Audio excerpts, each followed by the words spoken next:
So hello guys, तपाईहरु कस्तो हुनुहुन्छ? हामी पनि सोच्छ हैन। गुड मर्निङ हैन, गुड आफ्टरनुन भयो। अन्त घरको कामहरु पनि गरे हैन, सबै बेसिक थिंग्सहरु जुन चाहिँ सफा हैन, सफाइहरु कपडा सपडा मिलाउनु पनि मिलायो। अन्त नानीको अब स्कुल छुट्टी हुन आँटेछ।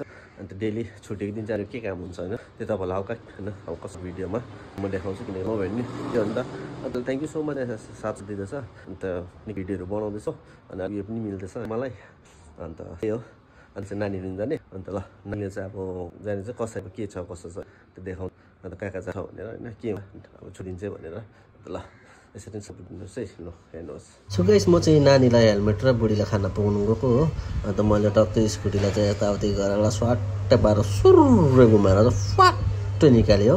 त्यहाँबाट सुरुर आफ्नो बाटोहरू हेर्दै फुलसुल यताउति आफूलाई देखाउनु नै बिल्डिङ सिल्डिङ हो।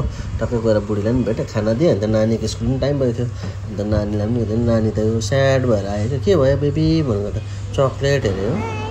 अन्त ल म किनिदिन्छ भन्दा बेबीले टकटुक हेलमेट सेलमेट पकाएर त्यसले केक किन्नु लगेँ। मैले चक्लेट त खाएको चाहिँ केक किनेर चाहिँ लगिदिएँ। अन्त घरमै खानु भन्यो। अन्त घरमा पनि हामी सोरुरुरुरुरुरुरु गर्दै गयो म र बेबी हो।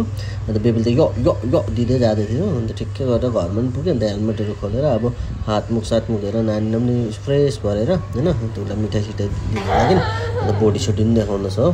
टक्कै नानीको टेबल बस्ने सबै रेडी पारिदियो। उसलाई केक ल्याइदिएको थिएँ उसलाई उसको लागि। अनि मैले पनि अस्ति खाएको थिएँ, त्यो मन परेको थियो, त्यो खिर टाइपको। अन्त मैले त्यो लिएर आएको थिएँ। अन्त नानीले चाहिँ त्यो निठो हेरेँ नानीले हो। अन्त मैले चाहिँ त्यो खाएँ। अन्त नानीलाई सुत्नलाई पनि रेडी पाऱ्यो हो। छुट्टीको दिन यही हुन्छ काम मेरो होइन, जहिले पनि मैसँग सुत्छ, मामसँग सुत्नु मान्दैन। अन्त नानीलाई मजाले सुताउँदै थियो। अन्त मजाले सुतेन न ब्ल्याङ्केट ओढेर हो। अन्त मलाई खुसी लाग्यो।